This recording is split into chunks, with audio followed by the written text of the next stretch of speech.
Hoje eu vou falar de filme por motivos de o canal é meu, eu faço o que eu quiser.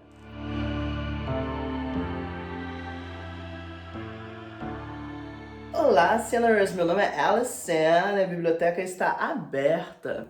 E hoje, como no último vídeo eu falei sobre épocas, assim, no mainstream, nos filmes, nas séries, eu decidi que hoje a gente vai fazer um vídeo fazendo uma breve história do cinema a partir de uma determinada perspectiva, né? Eu coloco esse título, História do Cinema sob uma perspectiva, porque existem várias formas de se fazer a história do cinema, né? Aqui eu vou seguir especialmente focadas em film troupes, né, essas trupes de cinema e especialmente filmes de terror e tal.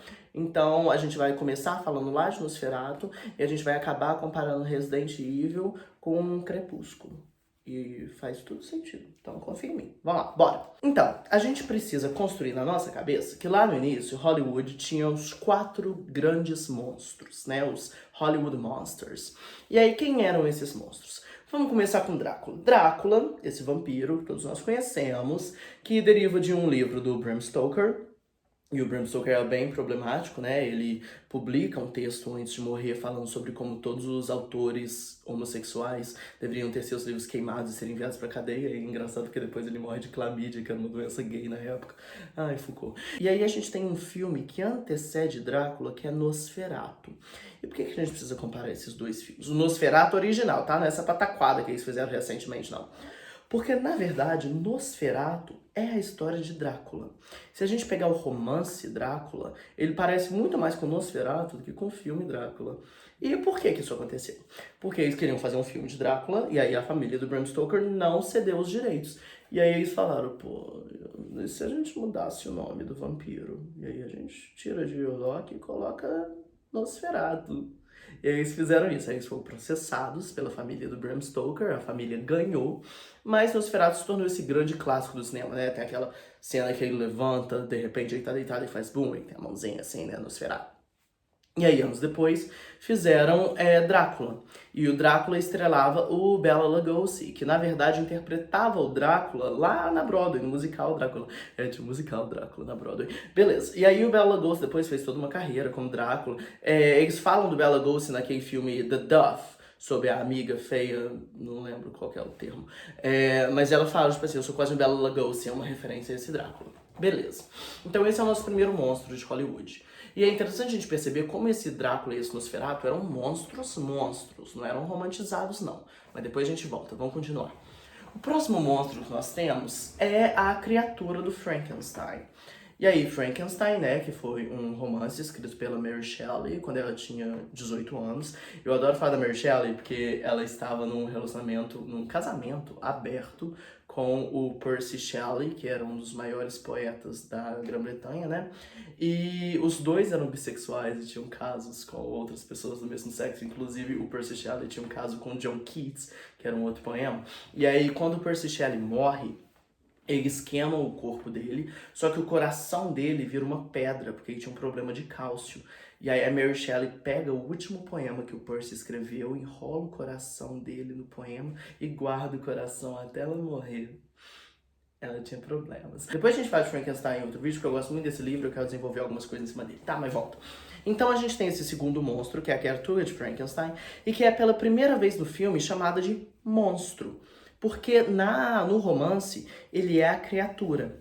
E aí, de onde surge esse sintagma monstro para o personagem interpretado pelo Boris Karloff, né, que foi esse ator que também fez a carreira dele como monstro de Frankenstein? Existe a teoria de que o diretor de Frankenstein era gay, e por isso é taxado como monstro, né, uma monstruosidade, a gente tá falando do início do século XX. E aí, ele se projeta dentro dessa figura, que é a criatura de Frankenstein. Então, essa criatura se torna um monstro. Eu detesto o filme. Nada que acontece no livro acontece no filme, é péssimo. Então, depois a gente pode falar mais sobre isso, mas eu detesto. Enfim, próximo monstro. O terceiro monstro é a Múmia, que também deriva de um livro da Jane Austen. E aí é a Múmia original, né? A Múmia famosa de 1999, não, ela é a original. Ela também é um dos monstros de Hollywood. E aí o quarto é o Homem-Lobo, né? The Wolfman, que é o primeiro filme de lobisomem. E aí a gente tem esses 4 monstros que vão virar trupes do cinema, né? A gente tem os vampiros, a gente tem os lobisomens, a gente tem a criatura de Frankenstein, aí tem toda uma saga de Frankenstein. A gente tem a criação de um novo monstro, que é a esposa de Frankenstein, né? Depois a gente tem outros monstros de Hollywood, o monstro da Lagoa Azul, a gente tem o Homem Invisível, que acabaram de fazer um filme novo, mas esses são os 4 originais. E aí vai desenvolver, vão acontecer outros filmes, beleza. E aí você vai virar pra mim e falar, Tati, Alice, mas como isso ecoa no futuro? E aí eu falo pra vocês, espera aí, vem cá, tia, a gente vai voltar aqui, especialmente nos vampiros. A gente tem um outro tipo de monstro, que são os zumbis. E os zumbis surgem pela primeira vez no filme que é A Noite dos Mortos-Vivos. E eles não são chamados de zumbis, eles são chamados de ghouls, carniçais, que isso deriva da mitologia medieval, né, sobre essas criaturas que se alimentavam de cadáveres. E aí, o termo zumbi vem da cultura hoodoo. E essa cultura trabalhava com feiticeiros que enterravam pessoas, depois essas pessoas saíam da terra sob o controle deles, e aí daí vem o termo zumbi. Mas em Noite dos Mortos-Vivos a gente ainda não tem nada disso acontecendo. E aí a gente tem o desenvolvimento de outros filmes sobre zumbis, a gente finalmente tem a construção do sintagma zumbi. E em Noite dos Mortos-Vivos a gente não tem um motivo pelo qual os zumbis existem. E esse motivo vai variar através das décadas, e a gente vai entender por quê. E também, em Noite dos Mortos-Vivos, a gente tem a Barbara, que virou um meme, porque fala They're coming for you, Barbara, e virou um meme em Hollywood. E aí, passa-se o tempo, começam a ter outros filmes de zumbis, inclusive surge a teoria de que os zumbis comem cérebros, né? E a gente tem alguns lugares, tipo, zumbis derivam de experimentos de soldados. Por quê? Porque a gente tá falando de um momento de Guerra Fria, sabe? Então a gente tá experimentando em soldados e a Guerra Fria vai destruir o mundo. A gente tem zumbis que derivam de raios que vêm do espaço sideral. A gente tá falando do homem ir à lua, sabe? Esse medo do que tem lá no extraterrestre. E aí, finalmente, a gente tem uma grande mudança em 1996 com o videogame de Resident Evil. E pela primeira vez a gente tem os zumbis que vêm de vírus. E aí, a partir de então, criou-se essa teoria de que zumbis vêm de vírus. E por que isso está acontecendo? O que está acontecendo na década de 90, 80 e 90? A gente tem um surto de HIV/AIDS. Então a gente tem esse vírus que está transformando pessoas em mortos-vivos, porque está matando essas pessoas. E aí dessa realidade deriva-se Resident Evil. E não só Resident Evil, mas Entrevista com o Vampiro. Entrevista com o Vampiro, o filme com Brad Pitt, é a primeira vez que a gente tem um vampiro romantizado. E aí, se a gente pensa hoje em dia em Crepúsculo, em Diários de um Vampiro, que a gente tem esse monte de vampiro romantizado, que são vítimas de sei lá o quê, isso tudo deriva de Entrevista com o Vampiro, que também tem essa relação com a crise de HIV/AIDS. Aí você vai falar, Tia Alice, tá, o zumbi, beleza, morto-vivo e tal, mas vampiro, HIV, ué, meu amor, mas vampiro sempre foi sobre doença venérea, sobre IST. Pensa com a tia. A gente tem um ser morto-vivo que penetra um outro ser, eles trocam fluidos e aí esse outro ser se torna morto-vivo. Não, entendeu? Fez sentido? E isso não era só de HIV, né? A gente tá falando lá do século XVI, isso passa por vários surtos de gonorreia, de clamídia, blá blá blá. E aí, quando finalmente chega a crise de HIV/AIDS, a gente começa a olhar para essas pessoas como vítimas de um surto. E claro, isso vai acontecer na década de 90, porque a década de 80, enquanto tava um bando de viado morrendo, tá tudo bem. Aí quando começa a atingir os heterossexuais, que fala, também pode morrer, aí a gente tem que tomar conta, né? Não vamos ser tão politizados assim, de falar, tipo, tadinhos, eles estavam preocupados com a população gay que estava sendo afetada, não. Parece. Então a gente tem essa mudança dos filmes de vampiro, né? E aí, quais são algumas das outras áreas importantes do cinema de terror? A gente pode pensar no primeiro blockbuster da história. E o que é um blockbuster? O blockbuster é esse filme que vende muito, Barbie, Avatar e tal, são blockbusters. E o primeiro blockbuster que fez quase 500 mil dólares foi Tubarão, do Steven Spielberg. E Tubarão, na verdade, deu um monte de BO, porque o Steven Spielberg gastou, tipo, 3 vezes o dinheiro que ele deveria ter gastado. Se você reparar, a gente não vê o tubarão na maior parte do filme. A gente vê ele mesmo numa cena. Sabe que o tubarão quebrou. E aí não tinha como aparecer o tubarão. E aí, quando o tubarão tá chegando perto, o que a gente escuta? Tan, tan, tan, tan, tan, tan, tan, tan. Aí você vai falar, nossa, tia, sacada genial, né? Eu falo, do Steven Spielberg, não.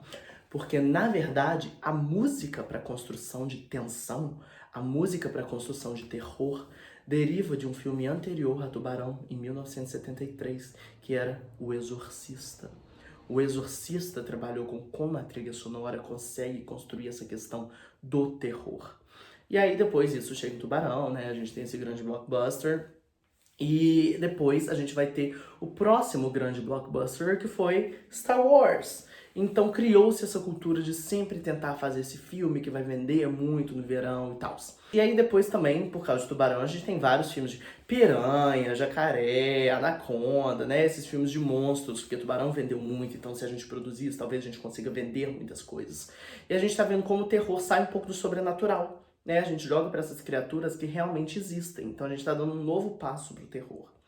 E com relação a jogar o terror para essas criaturas que também existem, a gente começa a ter a construção de serial killers. E qual foi o primeiro serial killer a marcar a história do cinema? Halloween. A gente tem Halloween como esse primeiro marco e a construção de uma Final Girl. Essa Final Girl que vai aparecer depois Sexta-feira 13, em Pânico, em todos esses filmes, que é a mulher que sobrevive no final. E a primeira Final Girl é a Jamie Lee Curtis. E na verdade não era pra ser ela, mas eles não tinham uma atriz pra fazer o papel e falaram, Jamie, vem cá, faz aqui. E se vocês virem Halloween, o assassino ele mexe meio que estranho, como se ele não soubesse o que ele tá fazendo. Isso não foi uma escolha. Na verdade, a pessoa que estava interpretando ele com máscara não era um ator, era um cara que tava lá no set e falava, vai, faz assassino. E aí não sabia mexer direito, porque ele tava tipo assim, caralho, uma câmera, o que eu faço?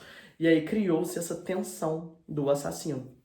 E esses filmes de serial killer, se vocês pensarem, é sempre esse grupo de jovens que vai fazer alguma coisa e curtir a vida e tal. Então a gente tem, na verdade, um pensamento bem conservador atrás dele, né? Que é essa exploração sexual, a exploração de drogas e tal, vai levar vocês até a morte, né? Então é daí que a gente tem essa primeira construção de filmes de serial killer. E aí a gente tem uma queda deles, eles dão uma desaparecida, ficam meio, né? Até que a gente tem uma nova construção de filmes de terror com A Hora do Pesadelo. E a gente tem a possibilidade de perseguição quando as pessoas estão desacordadas. A gente tem esse novo lugar para o filme de terror. Então a gente teve o primeiro sistema de serial killers lá com Halloween, o segundo aqui com A Hora do Pesadelo, e a gente chega no terceiro, que é a minha saga de terror favorita, que é Jogos Mortais. Jogos Mortais é quando a gente consegue consolidar o gore. Esse cinema de terror que vai mostrar depois Terrifier, que vai mostrar sangue, vai mostrar rasgando, vai jogar pro terror para esse lugar mais violento e explícito. Isso vai acontecer com o primeiro Jogos Mortais. E hoje em dia a gente tem uma porrada de filme que deriva disso, né? Então, esse também é o outro lado do terror, né? Essa ideia dos serial killers. E aí, só pra gente acabar aqui, que o vídeo já tá grande, eu só quero fazer uma introdução mesmo. Se a gente pensar no que chegou o Frankenstein, né, a criatura de Frankenstein, a gente pode pensar nos robôs, né, de certa forma ele é um primeiro ciborgue. E com o desenvolvimento da tecnologia começa a surgir esse medo de até onde a tecnologia vai, né? Hoje em dia a gente tem esse medo da inteligência artificial. E a gente tem a construção dos filmes de robôs. E os filmes de robôs vão começar a ter essa sistematização a partir de O Exterminador do Futuro. E o Exterminador do Futuro cria essa possibilidade de a tecnologia se voltar contra o ser humano e destruir a humanidade, né? Algumas outras trupes, se a gente pensar, Star Wars criou toda essa ideia de explorar o espaço, né? Interestelar, Prometeu, blá blá blá. A gente pode pensar em Harry e Sally, feitos um para o outro, e como eles sistematizaram várias questões para comédias românticas. Eles são citados até hoje, né? O I'll have what she's having é citado até em Drag Race. Então, houve várias trupes que desenvolveram formas de construir o cinema. Mas o que eu quis fazer aqui foi um pouco dessa trajetória do cinema de terror, por que isso aconteceu, né, esses contextos históricos, e consolidar um pouco do que a gente está vendo hoje em dia, né? E o terror também sempre teve esse lugar do objeto, né? A população queer geralmente se identifica muito com o terror por causa disso, porque é sempre o objeto, é sempre o outro, né? Então, de novo, isso é só um resumo, mas eu espero que tenha informações interessantes aqui que vocês não sabiam e que possam acrescentar na vida de vocês. E aí eu vejo vocês mês que vem, que aí é mês do orgulho LGBT, é junho!